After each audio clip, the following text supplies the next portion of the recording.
Olá, sou o Frederico Câmara e sou um dos fundadores da We Go Out.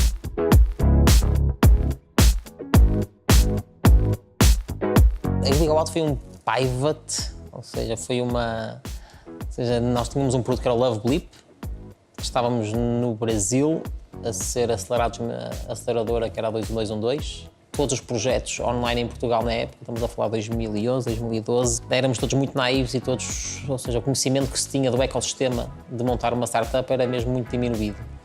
E aquilo que nos aconteceu foi, no primeiro contacto que tivemos realmente com os conceitos base para se montar uma startup, ou seja, a 21212 mantinha uma ligação muito direta com a iCombinator e também com a 500 Startups e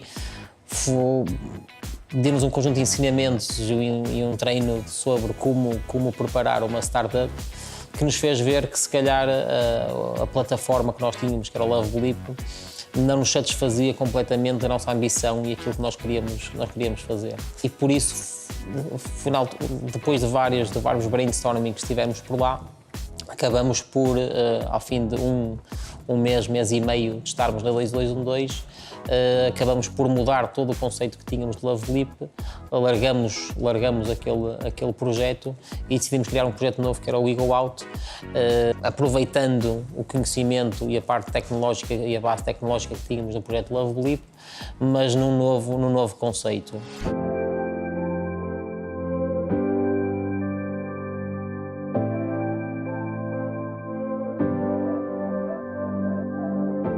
O conceito era, nós tínhamos estado a viver no Chile e tínhamos estado a viver no Brasil e apercebemos que não havia, e conhecíamos a realidade portuguesa e percebemos que não havia nenhum guia mundial, nenhuma agenda que funcionasse transversalmente em todos os países do mundo. Havia uma time-out na Europa, em algumas cidades na Europa, mas em cada região, em cada parte do mundo havia o seu guia local que tinha a sua guia de eventos e a sugestão de eventos para o que se fazer nessa cidade e nesse país. E nós quisemos criar um produto que resolvesse esse problema e que em qualquer cidade, em qualquer altura, em qualquer noite, pudesse dizer o que é que se poderia fazer essa noite. Foi um problema que nós sentimos na pele quando estávamos a viver fora, tanto no Chile como no Brasil, e fazia todo sentido porque era criar uma startup baseada no Rio de Janeiro para uma comunidade que vivia de baladas,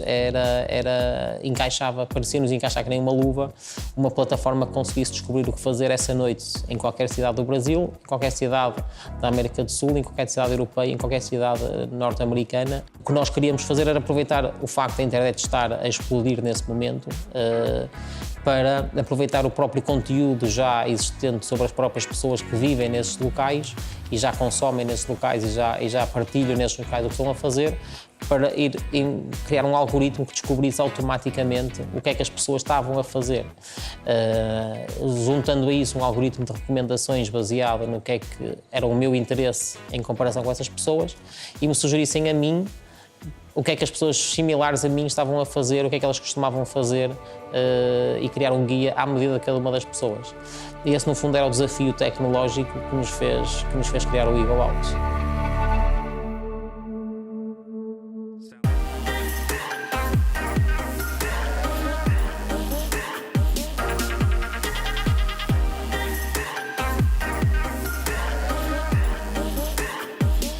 Houve um momento, acho que foi de transição e que nos fez acreditar que este era o caminho.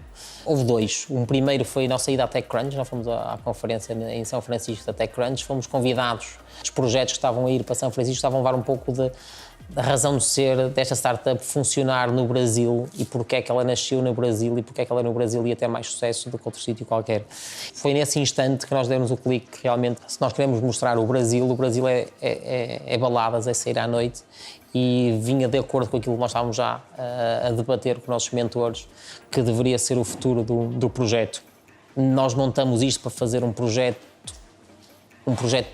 tecnologicamente aliciante para resolver um problema, mas em nenhum desses momentos nós pensamos no negócio.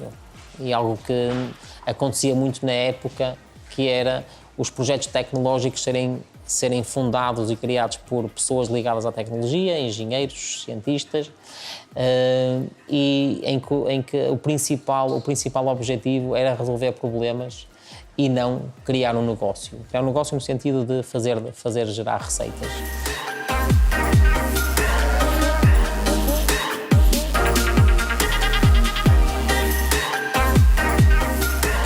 Numa primeira fase, todos os mentores no Brasil nos diziam para nos preocuparmos, para criarmos a nossa base de usuários, criarmos a nossa base de utilizadores, crescermos a nossa comunidade, que o dinheiro mais à frente iria aparecer.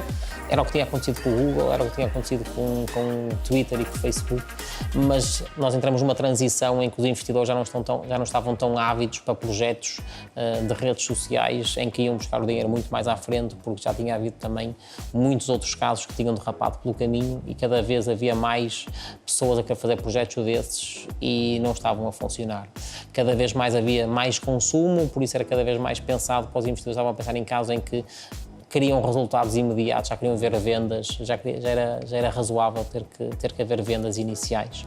Aquilo então que nós tivemos que virar foi para o lado lá. Ou seja, se havia pessoas que queriam sair à noite, havia bares e clubes que queriam estas pessoas nos seus espaços e era essas que nós tínhamos que convencer a pagar.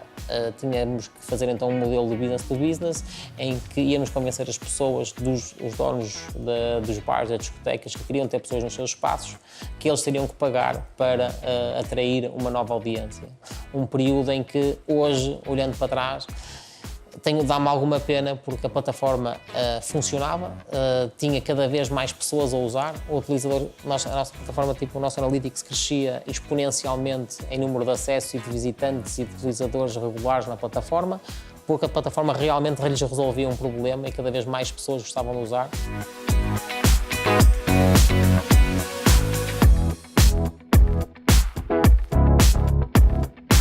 Não havia conhecimento, éramos muito naivos.